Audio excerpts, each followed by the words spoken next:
Welcome to Navigating Texas Workforce Commission for Musicians, an interactive panel discussion. Fridays at 1 p.m.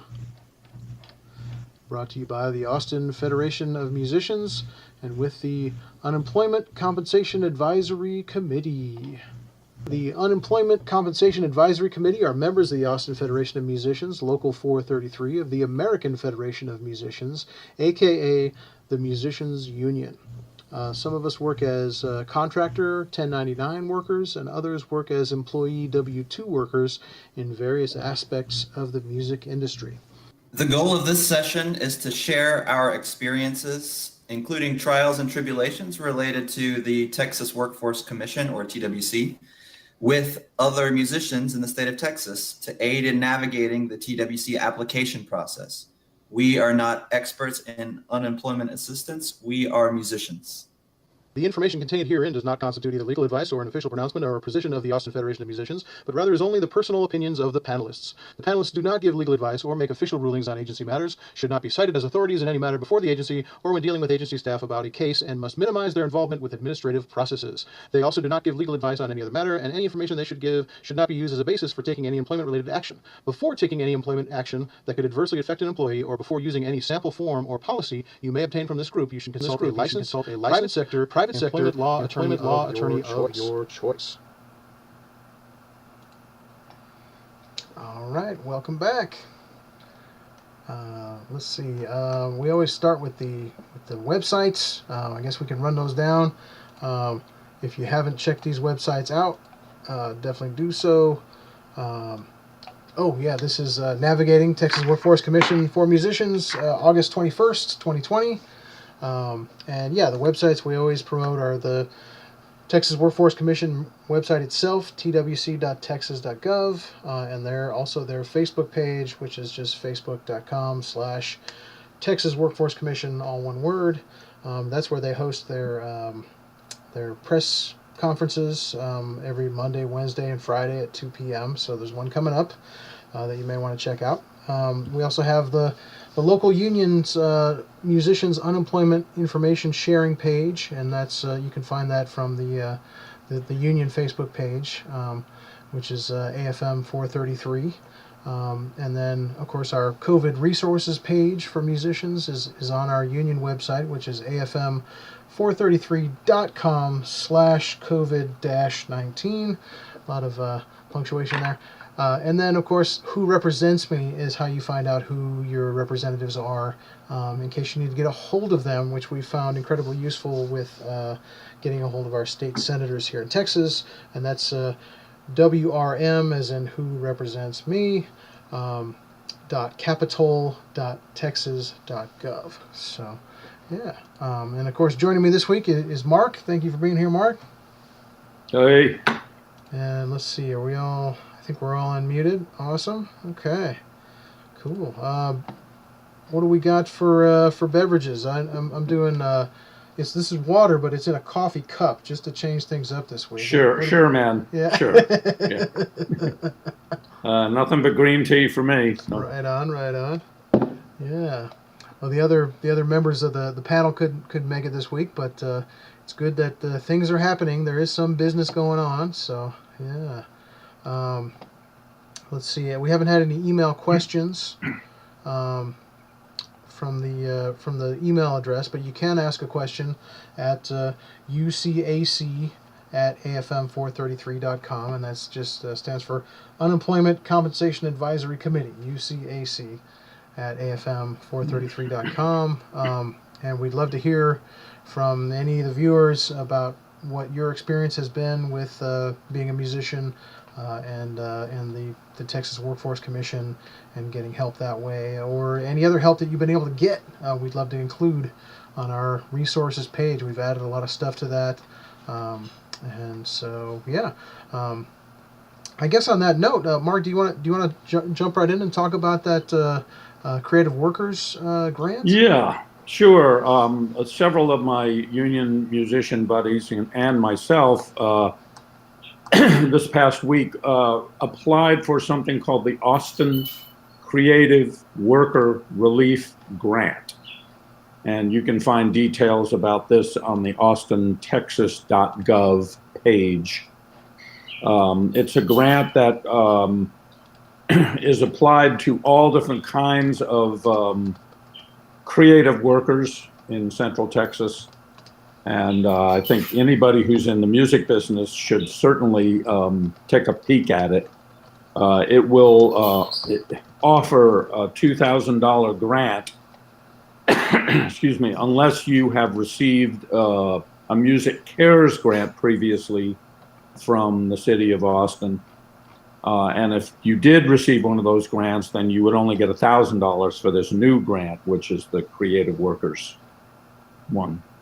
So it's definitely worth taking a look at. Again, the application is not lengthy or complicated, but you do have to submit a few documents detailing your involvement in the music scene here and stuff. So, yeah, and I think that just started on Monday. This past Monday. It opened up last Monday, and I think the application process goes for, well, let me see if I can find out here. It says August 28th. August 28th, so yeah. And when I submitted my application, I got an almost immediate response saying that my application was received, and it would take 6 to 8 business days before they could offer any determination about what happened with my application. So it takes a little while, but it's money. All these things do, yeah. Yeah. And it sounds like they've streamlined the process from the first city grant that went out last month, or was it July? I think it was a little clunky, but now they're sort of streamlining the process. Yeah, and I think they made the requirements for how many documents you have to submit a little bit less this time around. So basically there's just one question in there where you can submit PDFs or links or documents that will help you to make your case. Yeah. That whole, man, keeping your documents in order has really become important all of a sudden for us. Really important. Yeah. I mean, it's always important, but wow. Yeah. So many different things. Yeah, so that grant, we'll put the link on the when we post this video on our Facebook page. We'll put the link there for it. But it goes until next Friday, which is August 28th. I believe that's next Friday, at 5 p.m. So close of business, Central Time. So yeah, so musicians should definitely check that out, as well as other creative workers. I think it applies to. Applies to artists, visual artists, dancers, producers. Producers, all the tech folks, engineers. It's really a lot wider than the ones that were just for musicians, but musicians can get in there. And you're not totally disqualified if you already received some other kind of grant. You can still get part of this grant, right? It has that $1,000 at least. So, yep. So well worth checking out. Yeah, absolutely. All right. Well, the other big news that of course what we just talked about, it doesn't really have anything to do with the TWC, although it does have a lot to do with musicians. But the next thing kind of has something to do with the TWC. The TWC posted it yesterday, but it's really a press release from the Texas governor's office, Governor Abbott, and it's really confusing. And of course, it has to do with President Trump's executive order from a few weeks ago on Saturday about extending those extra federal benefits in some way. And so, it's very strange. So the press release came out yesterday from Governor Abbott's office, and the headline reads, Governor Abbott directs TWC to apply for federal lost wage assistance funds. But then the first sentence of the press release says that he announced that they have already applied for the funds. Is he directing them to apply, or have they already applied? It's right in the press release. It sort of contradicts itself.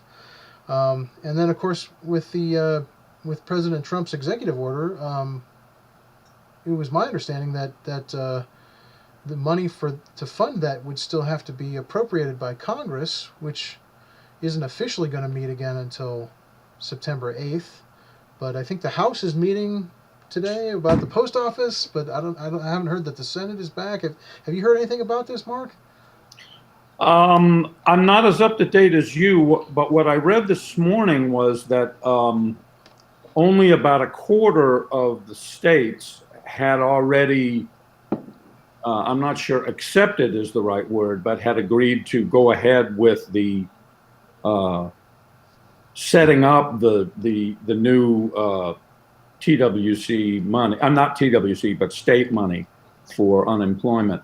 But it was what I read was, again, like you said, very unclear about whether this meant that those quarter of the states were actually going to do it right away. It didn't seem like that. In other words, it seemed like even if you applied for this, there still were a lot more hoops to jump through, and it was not going to happen right away. It was going to be days, if not weeks, before even states that have already applied would get any money.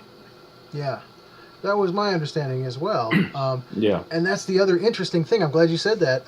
In the press release from the governor's office, it's got dates. There's dates in there that are coming up really soon. It says eligible claimants should expect to receive additional benefits on their first payment request on or after August 23rd, which is Sunday. Wow, It's 2 that's days from really now. soon. Huh. And it says these funds will be backdated to the benefit week ending August 1st, 2020.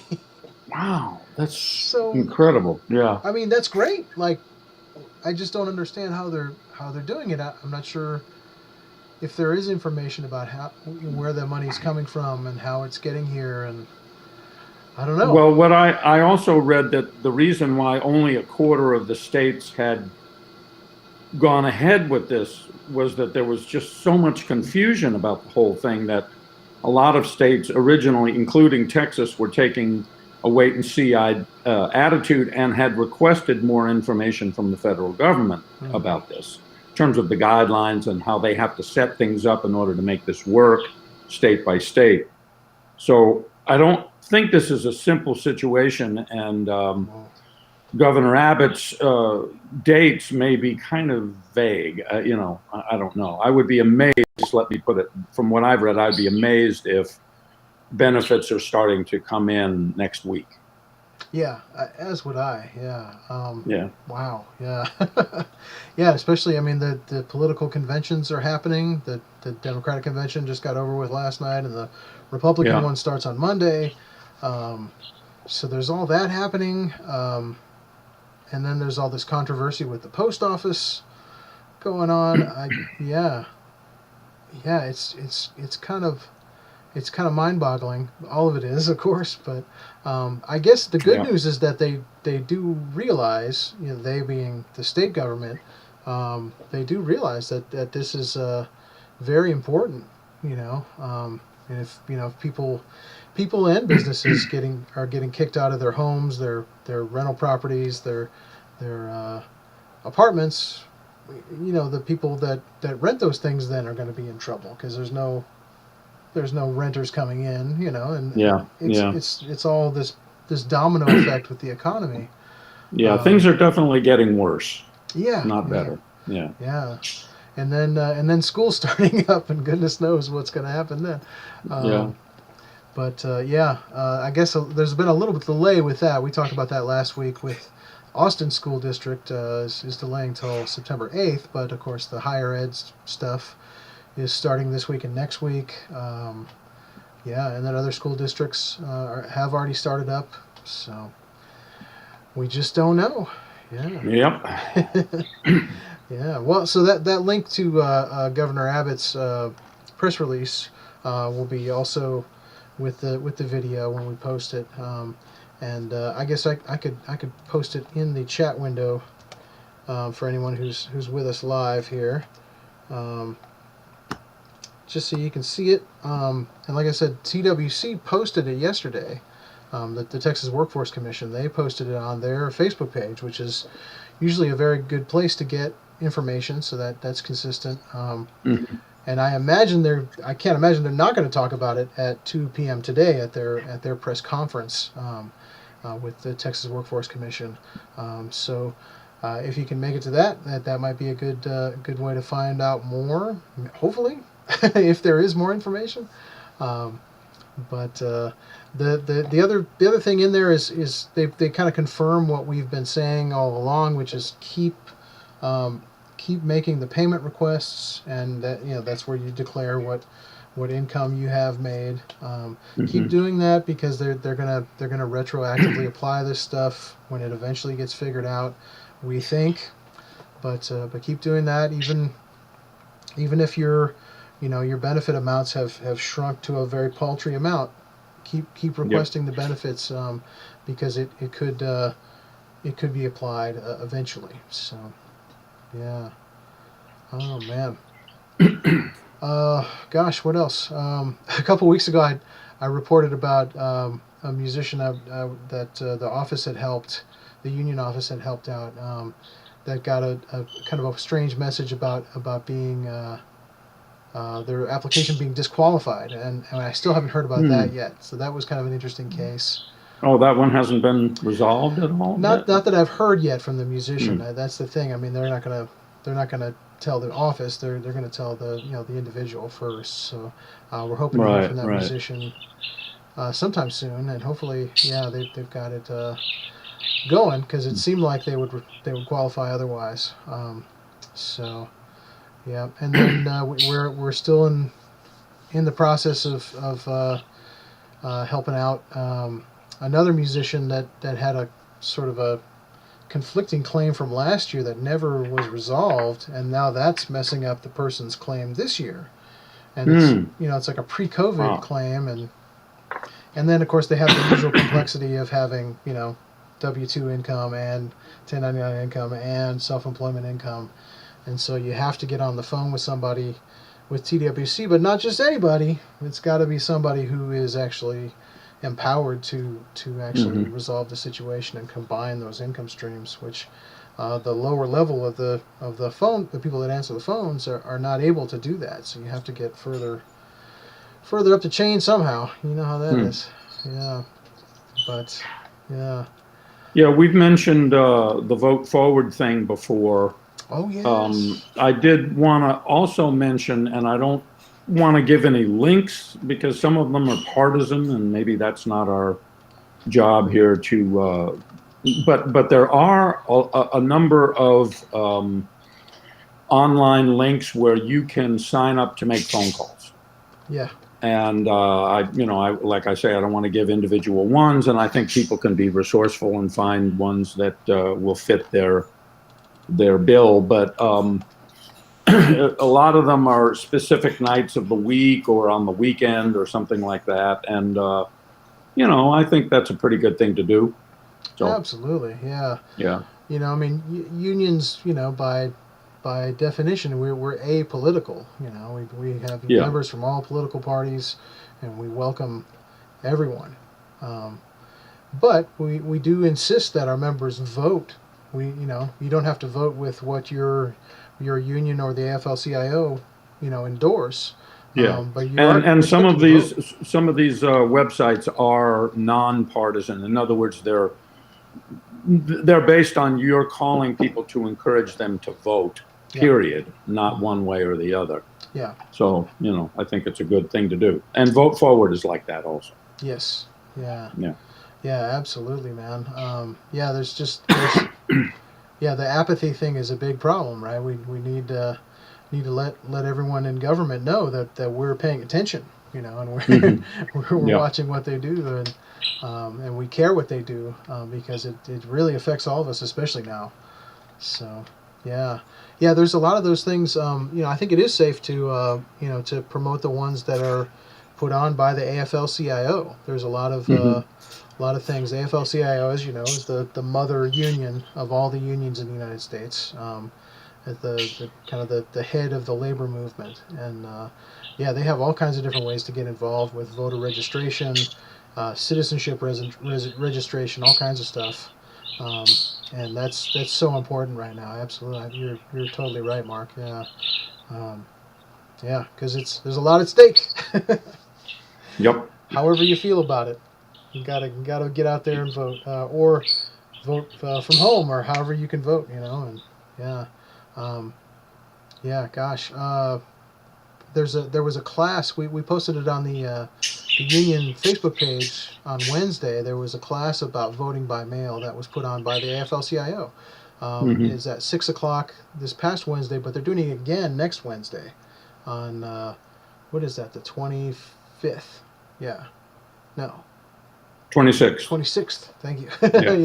Yeah, Wednesday the 26th at 6 p.m. And it's a Zoom meeting, but it teaches you about how to vote by mail, vote from home. Which if you're over 65, there's no barrier to you doing that. If you're under 65, there's ways to do it, but you have to make sure you fill the applications out correctly. Otherwise, you can't do it.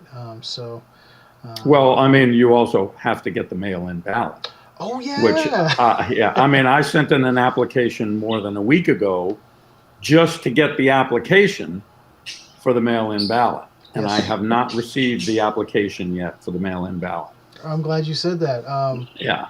I talked to a member last week who just got a notice in the mail that his application for a mail-in ballot for the July election was disqualified because it didn't get there in time.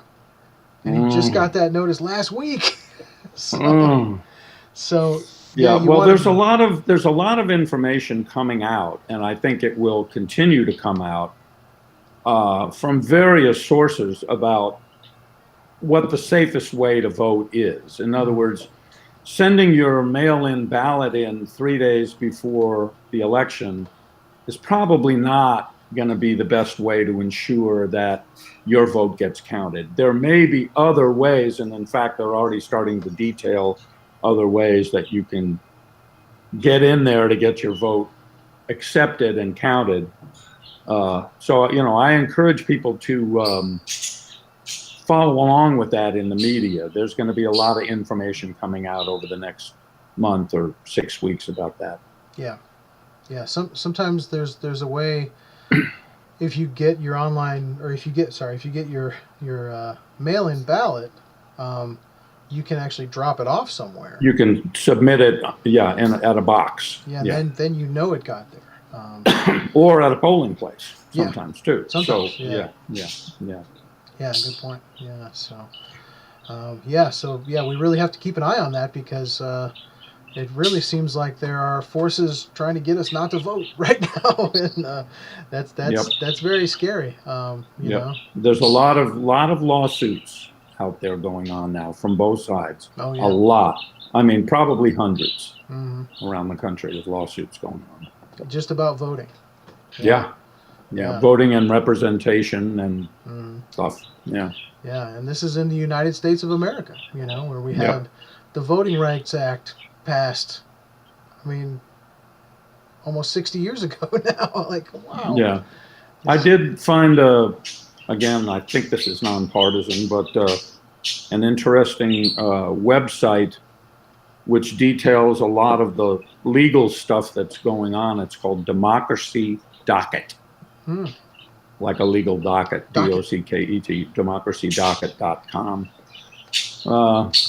There's some interesting information about the various lawsuits that are in progress around the country, Michigan and a lot of other places that, may have some effect on how easy it is for people to vote and whether or not their votes are going to be counted or not. Yeah. I'll go ahead and put that. I'll put that website in there as well. Yeah, that's a good I found one. it to be pretty informative. Yeah. It says what the byline is highlighting. Oh, I can't quite see all of it. I'm dealing with a much smaller screen this week. It's terrible. But it's highlighting voter suppression practices or something like that. Yeah. So that's exactly what we're talking about here. Yeah. So that's great. Thank you, Mark. Yeah. Okay. Well, I think that's all we've got on our docket for this week as far as our news and things. But you have anything else before we sign off, Mark? Nope, that's it. That's Good it. luck to everybody, and hang in there. Oh my gosh, yes, yeah. If you're in the music business, please stay in the music business and don't give up. We're going to get through this all together, and we'll see you next week, and we'll see what we can find out. Thanks. Sounds great. Okay, bye-bye.